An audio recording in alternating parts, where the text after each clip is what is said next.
Hey guys, welcome to Daily Movie Recaps. Today we are watching a romantic drama movie titled The Great Gatsby. Please like, share, and subscribe to the channel. Alright then, in 1929, a World War veteran named Nick Carraway was currently undergoing treatment in a mental hospital. He tells his doctor about Jay Gatsby he has once met. The doctor advised Nick to write down his thoughts about the man's figure. Following the doctor's advice, Nick began to write about his experiences and thoughts on the man who inspired him 7 years earlier. In the summer of 1922, Nick had moved from the Midwest to New York after graduating and tried his luck working as a stockbroker. Nick then rents the cottage in the North Shore village of the West Egg right next to a man named Jay Gatsby, a mysterious business magnate who hosts extravagant parties every weekend. To attend the party, no invitation is required because Gatsby allowed anyone to come in and party to their heart's content. The scene then switches and shows a dominant rich man named Tom Buchanan, married to a beautiful woman named Daisy, who is none other than Nick's cousin. Nick then has dinner with Daisy and her husband. Daisy plays the matchmaker between Nick and a woman named Jordan Baker, but they both seem awkward with each other. When Nick returns home, he sees Gatsby standing by the harbor, reaching toward a green light from the Buchanan dock. One day, Tom takes Nick out to lunch outside, where Tom invites Nick to stop briefly at a repair shop to see the progress of his car being repaired by George Wilson, the workshop owner. However, it didn't take long for Nick to realize that Tom was having an affair with George's wife, Myrtle. However, he chooses not to interfere in his cousin's household affairs and acts as if he doesn't know about Tom's infidelity. Tom takes Nick and Myrtle to an entertainment venue, where he asks Nick to have some fun while he is going to hang out with Myrtle. The next day, to his surprise, Nick gets an invitation to attend Gatsby's party. The weekend arrived after setting foot in Gatsby's magnificent house. Nick finds out that he was the only person who had ever received an invitation to a party from Gatsby. Nick was so mesmerized by the splendor and luxury of the party, which of course cost quite a fantastic amount, and Jay Gatsby held parties like this every weekend. Nick could not imagine how much wealth this mysterious man had. And was it just for fun and squandering his inexhaustible wealth? Then Nick met with Jordan and had a little chat with her. Then a handsome blonde-haired man introduced himself as Gatsby. Nick was taken aback by the handsome and charismatic Jay Gatsby, who turned out to be a very friendly and pleasant man. After the party was over, Gatsby drove Nick to his house and said goodbye while showing his charming smile. The next day, Gatsby drove his luxury car into Nick's yard. Then, Gatsby takes Nick to Manhattan for lunch. On the way, they were chased by the police, but when Gatsby showed him his card, the police officers apologized and stopped pursuing them. Gatsby then tells Nick that he is an Oxford graduate and war hero from a wealthy Midwestern family. Gatsby and Nick then head to a barber shop where it's just a camouflage of the Speakeasy Bar. Finally, Gatsby introduces Nick to his business partner, Mayor Wolf, and invites Nick into his illegal bar. The visitors there seemed to know Gatsby and greeted him in a friendly manner. Not long after, Tom appears at the bar, and Nick intends to introduce Tom to Gatsby.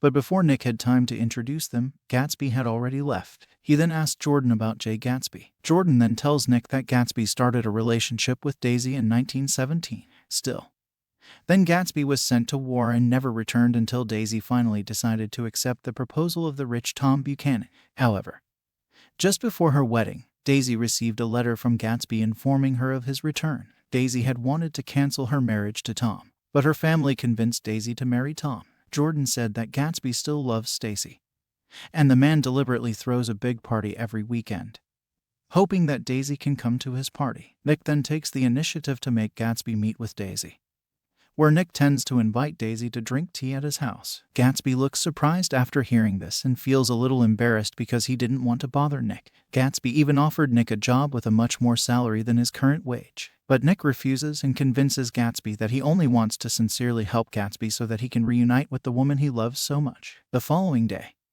Nick is surprised by the presence of several people in his yard. All of them are workers who Gatsby ordered to turn Nick's small and simple house into a more beautiful and luxurious look to make his meeting with Daisy more memorable. After a long wait, Daisy finally came when it started to rain. However, the nervous Gatsby left through the back door and came back into the house soaking wet, but the two then behaved awkwardly because they had not seen each other for a long time. Gatsby appeared clumsy and awkward in front of his ex-lover, but the nervousness and awkwardness did not last long. Gatsby and Daisy began to feel comfortable with each other. After an awkward reunion, Gatsby then invites Stacy and Nick to his house, showing how grand the houses are and the luxury goods and expensive clothes that the man owns. Gatsby then tells Nick that he intends to make Daisy his own and asks her to divorce Tom Buchanan so they can get married. Since they're meeting at Nick's house, Gatsby and Daisy start their affair.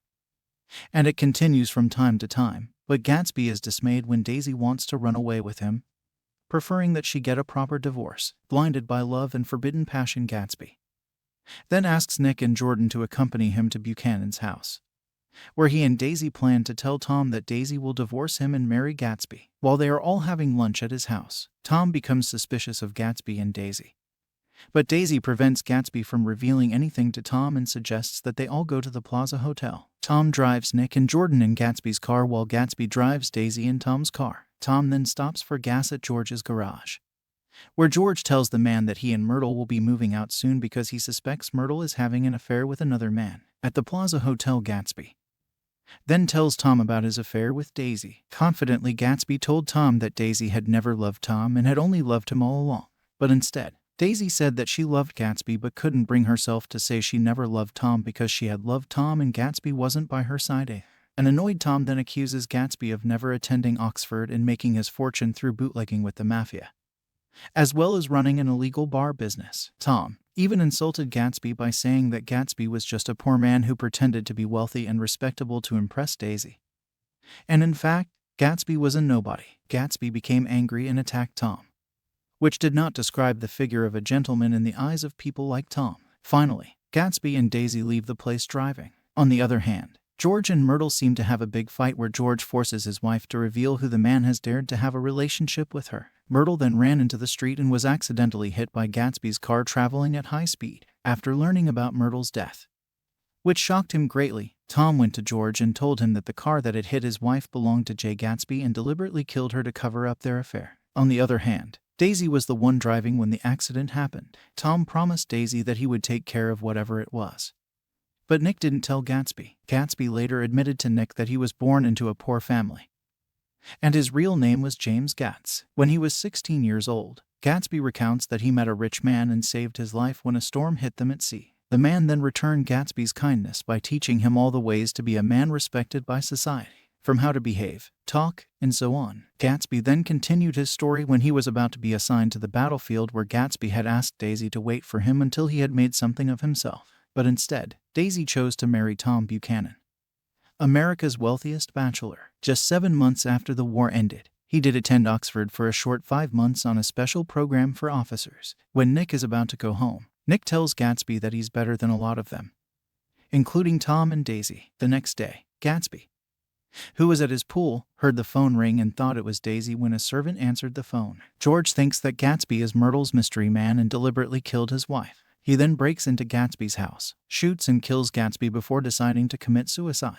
Nick was the one on the phone when he heard the gunshot. After Gatsby's death, Nick was the only person other than a reporter to attend Gatsby's funeral. When Daisy, Tom, and their little daughter had left New York, the police and mass media falsely and negatively portrayed Gatsby as Myrtle's murderer, which is entirely untrue and immediately makes Nick very angry. Nick yells at the reporters and throws them all out of the house. Nick decides to leave the city after making a final trip through the empty Gatsby house and contemplating the ability of Jay Gatsby to continue to hope in his love, which ultimately leads the man to his last resting place. At the sanatorium, Nick finally finished typing his memoir and titled it The Great Gatsby. The end. Please like, share, and subscribe to the channel.